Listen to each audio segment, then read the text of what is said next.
ஓம் நம சிவாய. வாக்குண்டாம் நல்ல மனமுண்டாம் மாமலராள் நோக்குண்டாம் மேனி நுடங்காது பூக்கொண்டு துப்பார் திருமேனி தும்பிக்கையான் பாதம் தப்பாமல் ஷார்வார் தமக்கு. அரண்நாமம் 294வது நாமம் முக்கியாய நமஹா அப்படின்னு இருக்குங்கிறத பார்த்தோம். அதாவது இவர்தான் மூல பரம்பொருள், இது அத்தனைக்கும் கர்த்தா அவர்தான், காரணம் பொருள் அவர்தான், அதனால் இவர்தான் முக்கியம் அப்படின்னு பார்த்தோம். அடுத்து 295வது திருநாமம் என்ன சொல்கிறதுன்னர், ஓம் அமுக்கியாய நமஹா அப்படின்னு இருக்கு. முன்னால் ரொம்ப முக்கியமானவர்னு சொல்லித்து அடுத்ததில் என்ன அப்படின்னர் அமுக்கியாய நமஹா அப்படின்னா என்ன அர்த்தம் அப்படின்னா, அப்போ முக்கியம் இல்லாதவர்னு அர்த்தமா? இல்லை. அப்போ என்ன அர்த்தம்னர், இது முதல் நாமத்துக்கு அர்த்தம் உலகத்தில் உள்ள அத்தனை பேருக்கும் இவர் தான் ரொம்ப முக்கியம், எல்லா செயல்களுக்கும் எல்லாத்திற்கும் காரணப்பொருள் இவர் தான் அர்த்தம். இப்போ அமுக்கியாய நமஹா அப்படின்னா இப்படி எல்லாருக்கும் எல்லாத்துக்கும் முக்கியமாக இருக்கிற இவருக்கு எதுவும் முக்கியம் இல்லை. இவருக்கு யாரும் முக்கியம் இல்லை, இவர் தான் எல்லாருக்கும் முக்கியமே வழிய அவருக்கு யாரும் முக்கியம் இல்லை அப்படின்னு. காரணம் என்னென்ன, இவர் தான் அனைத்துக்கும் மேலே இருக்கார், பரம்பொருளாக இருக்கார், எல்லாத்துக்கும் காரணமாக இவர் தானே இருக்கார், எல்லாத்தையும் செய்யக்கூடியவராக கர்த்தாவாக இவர் தானே இருக்கார். அதனால் இவருக்கு அந்த சக்தி இல்லைன்னா தான் இவர் ஏதான எந்த காரியத்தையானு செய்கிறதுக்கு யாரையானு போய் பார்க்கணும், யாரோட ஒரு உதவியான வேணும். அதனால் இவருக்கு அப்படியெல்லாம் இல்லாததுனால, இவர் சர்வசக்தனாக இருக்கிறதுனால இவருக்கு எதுவுமே முக்கியம் இல்லை, எந்த ஒரு யாரோட தேவையும் தேவையில்லை, எந்த உதவியும் தேவையில்லை அப்படின்னு சொல்லி இப்படி அனைவருக்கும் இவர் முக்கியம், ஆனால் இவருக்கு எதுவும் முக்கியம் இல்லை அப்படின்னு. அப்போது இவருக்கு ஒன்றுமே முக்கியம் இல்லை, யாருமே முக்கியம் இல்லைன்னு சொன்னாக்க நமக்கு உடனே சந்தேகம் வந்துடும். இதுக்கு முன்னால் சொன்னேன் அடியார்களுக்கெல்லாம் பாதுகாவலராக இருக்கார்னு சொன்னேளே, அது எப்படி அப்படின்னார். அங்கே மட்டும் என்ன பண்ணிக்கணும்னார், இவருக்கு உலகத்தில் வேறு எதுவும் பிரபஞ்சத்தில் எதுவும் முக்கியம் இல்லை, அடியார்களை தவிர, பக்தர்களை தவிர. பரம்பொருளான பகவானுக்கு, கடவுளுக்கு யார் ரொம்ப முக்கியம் அப்படின்னு, அடியார்கள் தான் அவருக்கு முக்கியம். அடியார்களுக்கு யார் ரொம்ப முக்கியம்னர், அந்த ஆண்டவன் தான் முக்கியம், வேறு எதுவுமே அவர்களுக்கும் முக்கியம் இல்லை, லட்சியம் இல்லை. அதே மாதிரி அந்த பரம்பொருளான கடவுளுக்கும் தன்னோட அடியார்களை தவிர வேறு எதையும் முக்கியம் இல்லை, லட்சியம் இல்லை. அவர்களோட விருப்பத்தை அவர்களுக்கு அருள் செய்கிறது தான் அவருக்கு முக்கியம். அப்படி அடியார்களுக்கு முக்கியமாக இருக்கிறவரே அவருக்கு எந்த தேவையும் இல்லாத இருக்கார் அப்படின்னு சொல்லுது. அடுத்த 296வது நாம் என்ன தெரியுமா சொல்கிறது, ஓம் தேகாய நமஹா அப்படின்னு சொல்லியிருக்கு. அப்படின்னா தேகாய நமஹா, தேகாய நமஹா அப்படின்னா உடலாக இருக்கிறவர்னு அர்த்தம். இது முன்னாலேயே நம்ம பல விதமான நாமங்களில் பார்த்துருக்கோம்.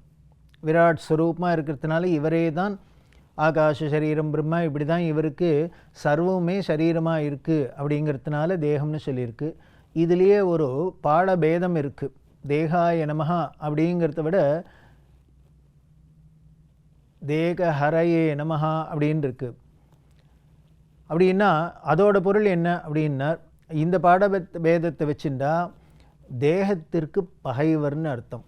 அதாவது வேறு ஒன்றும் இல்லை, இந்த சரீரம்ங்கிறது இது அழியக்கூடிய ஒரு சரீரமானா இருக்குது. இந்த அழியக்கூடிய சரீரத்திற்கு பகைவராக இருக்கார். அப்படின்னா என்னென்ன, பிறப்பு இறப்பு அற்றவர்னு அர்த்தம், அதுக்கு பகைவர்னு அர்த்தம். ஏன்னா இந்த பிறப்பு இறப்புங்கிற இந்த சம்சாரத்தினால அவரை நெருங்க முடியல, அண்ட முடியலன்னு அர்த்தம். அப்படி இருக்கக்கூடியவர் 297வது நாமத்தில் என்ன சொல்லியிருக்கு அப்படின்னார், ஓம் காஹளயே நமஹா அப்படின்னு சொல்லியிருக்கு. அதாவது காஹளம் அப்படின்னா ஒரு விதமான மத்தள வாத்தியம், அதை கையில் வச்சுருக்கிறவர்னு அர்த்தம். இதுக்கு முன்னாலேயே பார்த்தோம், கையில் குழலை வச்சுருக்கார் அப்படின்னு, யாழை வச்சுருக்கார், இன்னும் தாளம்ங்கிறதெல்லாம் வச்சுருக்காருங்கிறதெல்லாம் பார்க்குறோம் இல்லையா. அதே மாதிரி இந்த காஹளம்ங்கிற இந்த தாளவாத்தியத்தையும் வச்சுருக்க, மத்தளத்தையும் வச்சுருக்கார் அப்படின்னு சொல்லியிருக்கு. இதுலேருந்து தெரியறது அவர் நாதஸ்வரூபம் வேதஸ்வரூபம் அப்படின்னு. வேத வடிவமாகவும் இருக்கார், இனிமையான சங்கீத வடிவமாகவும் இருக்கார். அந்த சங்கீதத்தில் என்னென்ன வாத்தியங்கள்லாம் உண்டோ, இனிமையானது இருக்கோ அதெல்லாமும் இவர் அந்த கையில் வச்சுருக்கிறதா இருக்கார் அப்படின்னா அந்த சங்கீதத்தில் பயனாகவும் அவரே இருக்கார், சங்கீதமாகவும் அவரே இருக்கார், சங்கீத வித்வானாகவும் அவரே இருக்கார், கலைஞராகவும் அவரே இருக்கார், இசைக்கலைஞராகவும் அவரே இருக்கார் அப்படின்னு தெரிகிறது. அப்படி இருக்கக்கூடியவர் 298வது நாமம் ஓம் சர்வகாமதாய நமஹா அப்படின்னு சொல்லியிருக்கு. அப்படின்னா அடியார்களது அனைத்து விருப்பங்களையும் நிறைவேற்றுபவர் அப்படின்னு அர்த்தம். சர்வகாமதாய நமஹா அப்படின்னு எல்லா ஆசைகளையும் நிறைவேற்றி வைக்கிறவர். யாருக்கு? அடியார்களுக்கு. 299வது திருநாமம் என்ன சொல்கிறதுன்னு ஓம் சர்வகால பிரசாதாய நமஹா அப்படின்னு சொல்லியிருக்கு. இதோட அர்த்தம் என்ன அப்படின்னா எல்லா சமயங்கள்லேயும் எல்லா காலத்திலையும் அருள் புரியக்கூடியவர் அப்படின்னு. இந்த 298 299 ரொம்ப அழகாக ஒன்றுக்கு பின்னாலும் ஒன்று வருது. இந்த 298 என்ன சொல்லித்து? சர்வ காமதாய நமஹான்னு அடியார்களோட எல்லா விருப்பங்களையும் நிறைவேற்றுவர்னு சொல்லித்து. அதை எப்போ நிறைவேற்றுவர்? அதனால 299 என்ன பண்ணுறதுன்னு எல்லா காலங்களையும் நிறைவேற்றுவர். யாராருக்கு எப்பப்போ வேணுமோ, இல்லை கார்த்தால கேட்டால் தான் கிடைக்கும், சாயந்தரம் கேட்டால் தான் கிடைக்கும்லாம் கிடையாது. எந்தெந்த அடியார்களுக்கு என்னென்ன விருப்பமோ அது எப்பப்போ தேவையோ எப்பப்போ விருப்பமோ அப்போல்லாம் கேட்குறது எல்லாமும் கொடுக்குறார், கேட்டதெல்லாமும் கொடுக்குறார். அதுதான் இதோட பொருள். கேட்டதெல்லாமும் கொடுக்குறார், கேட்குறது எல்லாமும் கொடுக்குறார். ஏதோ நேற்றுக்கு தானே கொடுத்தேன், இன்றைக்கி இல்லை, இப்போ காலையில் இல்லை, சாயந்தரம் வா அப்படின்லாம் சொல்கிறது இல்லை. கேட்டது அனைத்தையும் கொடுக்குறார், எல்லா காலங்களையும் கொடுக்குறார் அப்படின்னு சொல்லப்பட்டிருக்கு. இதுக்கு நமக்கு ஒரு பொருளை விளக்குறாப்பில் தான் ஒரு லீலை. அது என்ன அப்படின்னா யஜ்ஞதத்தர் அப்படின்னு ஒரு அடியார் இருந்தார், வேதியர் இருந்தார். அவர் எங்கே இருந்தார் அப்படின்னா திருவையாறு ஐயாறுன்னு சொல்லக்கூடிய பஞ்சநத க்ஷேத்திரம் அப்படிங்கிற அந்த ஊரில் இருந்தார். நல்ல வேதியர், நல்ல குணம் உள்ளவர், நல்ல ஆச்சார அனுஷ்டான சீலங்கள், நல்ல தன்னோட கடமையிலேருந்து தவறாத இருக்கக்கூடியவர். ஆனால் அவருக்கு ஒரு குறை என்ன அப்படின்னா ரொம்ப நாட்களாக குழந்தை இல்லை, குழந்தை பேர் மகப்பேறு இல்லாத இருந்தது. அதனால் என்ன பண்ணார், தன்னோட மனைவியோட பல சிவஸ்தலங்களுக்கு போய் அங்கங்கே இருக்கிற சுவாமிகிட்டெல்லாம் பிரார்த்தனை பண்ணிட்டார். தனக்கு தன் குடும்பம் விளங்கிறதுக்கு ஒரு குழந்தை பேர் கிடைக்கணும்னு தன் மனைவியோட எல்லா இடத்துலையும் போய் எல்லாம் பண்ணிவிட்டு அந்த க்ஷேத்திராடலாம் பண்ணிவிட்டு இவர் திரும்பி பஞ்சநத க்ஷேத்திரம் திருவையாறு வரலாம் அப்படிங்கிறது. அப்போ என்ன பண்ணித்து அப்படின்னா சகுனம் சரியாக தெரியல. அதாவது சகுன சாஸ்திரம் அப்படின்னு இருக்குது. அது இந்த காலத்தில் இப்போ நமக்கு எவ்வளவு தூரம் அது தெரியும்னு தெரியாது. பழங்காலத்தில் எல்லாம் பண்ணுவாள். வெளியில் ஒரு நல்ல காரியத்தை கிளம்புறதே, எதுக்கு கிளம்புறதையும் வீட்டை விட்டு வெளியில் வரதே சகுனம் எப்படி இருக்குது, அந்த அறிகுறி எப்படி இருக்குதுன்னு பார்த்துட்டு அதுக்கேற்றப்பில் இந்த போகிற காரியம் வெற்றி அடையுமா தோல்வி அடையுமாங்கிறது அதுலேருந்தே தெரிஞ்சிடும். ஒரு உதாரணத்துக்கு சொல்லணும் அப்படின்னா பல விஷயம் இருக்குது. பூனை குறுக்க போச்சுன்னா போகப்படாது அப்படின்லாம் சொல்கிறோம் இல்லையா. இதுலேருந்து எதுக்கு அப்படின்னா அவ்வளோதான், போன காரியம் ஒன்றும் வெற்றி அடையாதுன்னு அர்த்தம். இதை மாதிரி நல்ல சகுனம், நல்ல அறிகுறி, கெட்ட அறிகுறின்லாம் ரெண்டும் இருக்குது. இது சகுன சாஸ்திரங்கிறது ஒரு பெரிய ஒரு கலை. அது இன்றைக்கி அது மாதிரி அந்த கலையை கைவந்தவா யாரான்னு இருக்காளா இல்லையா தெரியாது. அப்படி ஒரு பெரிய ஆழமான ஒரு விஷயம்.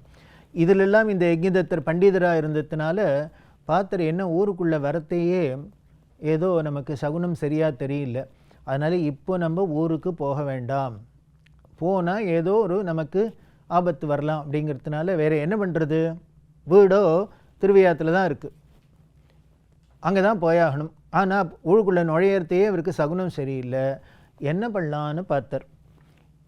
அப்படி யோஜனை பண்ணுறது இவருக்கு கிழக்கு பக்கமாக சகுனம் நல்லதாக தெரிஞ்சுது. எந்தெந்த திக்கில் எப்படி சகுனம் நமக்கு சுபசகுனம் தெரியுறது அப்படின்னு தெரிஞ்சுட்டு அதுக்கேற்றாப்பில் அந்த இடத்துல போய் அந்த திசையில் போய் காரியம் பண்ணுறதுங்கிறதுலாம் இந்த சகுன சாஸ்திரத்தோட லட்சியம்.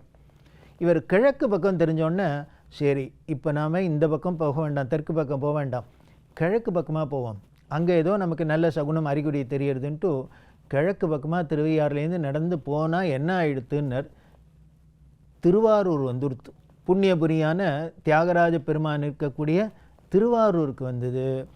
வந்தால் இப்போ பார்த்தர் இந்த யஜ்ஞதத்தர், ஓஹோ நம்ம எல்லா ஊருக்கும் போய் எல்லா சாமியெல்லாம் பார்த்துட்டு வேண்டின்னு வந்தோம், இவரை விட்டுட்டோம், அதனால தான் நமக்கு அருள் செய்யறதுக்காக இந்த பக்கம் குறிப்பு காமிச்சிருக்குன்னு நினச்சிட்டு தியாகராஜாட்ட போய் கமலாலயத்தில் குளித்து மனைவியோடு குளித்து அங்கே செய்ய வேண்டிய நல்ல காரியங்கள்லாம் பண்ணிவிட்டு தியாகராஜர்கிட்ட பிரார்த்தனை பண்ணுறோம், எங்கள் வம்சம் வழங்கிறதுக்கு நீ தான் ஒரு அருள் பண்ணணும் அப்படின்னு. அதுக்கப்புறம் இவர் தன்னோட பஞ்சநத க்ஷேத்திரம் ஊருக்கு வந்தார். திருவிழாத்துக்கு வந்தால் என்ன ஆயிடுத்து, தியாகராஜரால் இவருக்கு குழந்தை பிறந்துடுத்து, ஒரு புள்ள குழந்தை பிறந்தது. அதுக்கு வேதப்பிரியன் அப்படின்னு பேர் வச்சார். அந்த பையனுக்கு நல்ல வேத வித்துக்கள் சாஸ்திரங்கள்லாம் போய் குருகுலத்தெலாம் போய் பிரமாதமாக படித்து ரொம்ப இவரை விட ரொம்ப புத்திசாலியாக இருந்தால், கெட்டிக்காரனாக இருந்தார். அப்பாவுக்கு ரொம்ப பெருமையாக இருந்தது, ஏன்னா ரொம்ப தவம் இருந்து பெற்ற பிள்ளை இல்லையா. அப்படி குழந்தை அந்த வேதப்பிரியனுக்கு திருமணம் பண்ணி வைக்கணும். அந்த பையனுக்கு 32 வயசாச்சு, திருமண பருவம் வந்துடுத்து, திருமணம் பண்ணி வைக்கணும் அப்படின்ட்டு இவர் ஏற்பாடு பண்ணினா, அந்த பையன் என்ன பண்ணார், அந்த பையனுக்கு திருமணம் இந்த சம்சார வாழ்க்கையிலெல்லாம் விருப்பம் இல்லை, வேண்டாம் வேண்டான்னு சொல்லி பார்த்தார். ஆனால் சொன்னத்தை கேட்கல. அப்பா என்ன இப்படி விடுவாளா, அப்பா அம்மா விடுவாளா, குழந்தைகள் வேண்டான்னாலும் அவர்களுக்கு பிள்ளைகளுக்கு குழந்தைகளுக்கு கல்யாணமாகி குழந்தைகள் குட்டியோட நன்னா இருக்கணும்னு தானே அவளுக்கு ஆசை. ஆனால் இந்த வேதப்பிரியனோ வேண்டாம் வேண்டாம் எனக்கு விருப்பமே இல்லை, எனக்கு வேண்டாம்னு சொன்னாலும் அப்பா அந்த யஜ்ஞதத்தர் என்ன பண்ணார், அவரை வல்லுக்கட்டாயமாக அவருக்கு ஒரு பெண்ணை பார்த்து கல்யாணம் பண்ணிக்கிறதுக்கு ஏற்பாடு பண்ணிட்டார். இந்த பையன் என்னெல்லாமோ பண்ணி பார்த்தார், அவருக்கு ஒன்றும் தெரியல, வேறு வழி இல்லை, மனையில் கொண்டு நிறுத்தி வைக்கிறார். அந்த பெண்ணை கன்னிகாதானம் வாங்க போகிறார். அப்போ என்ன பண்ணார், தியாகராஜாட்ட அழுதர். இந்த யார், வேதப்பிரியன், அவரோட அருள்னால பிறந்திருக்கார்.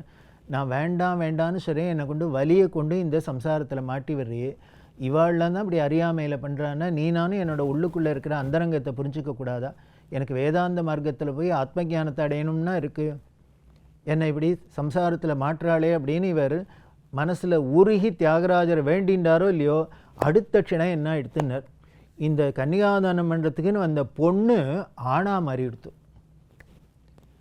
ஆண் பிள்ளையாக மாறிடுத்து. கல்யாண பந்தலில் இருக்கிற எல்லாரும் தூக்கி வாரி போட்டது, என்ன திடீர்னு பொண்ணாக இருந்தது, பொண்ணோட அப்பாவுக்கே ஆச்சரியமாக இருக்குது, ஆணாக மாறிடுத்து.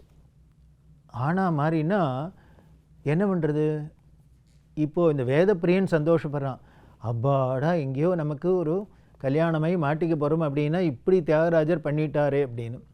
அப்போ ஆணாக மாறித்து எல்லாருக்கும் ஒன்றும் ஒரே குழப்பம், என்ன பண்ணுறதுன்னு புரியல.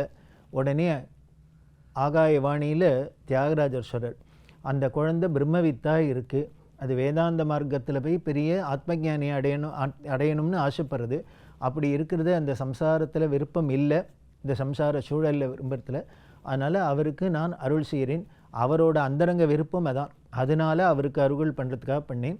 இப்போது இந்த பெண்ணு ஆணாக மாறிவிடுத்தேன்னா அதுக்காக கவலைப்பட வேண்டாம், இவருக்கு சீடனாக இருந்து இந்த வேதப்பிரியனோட தலை சிறந்த சிஷ்யனாக இருப்பார்.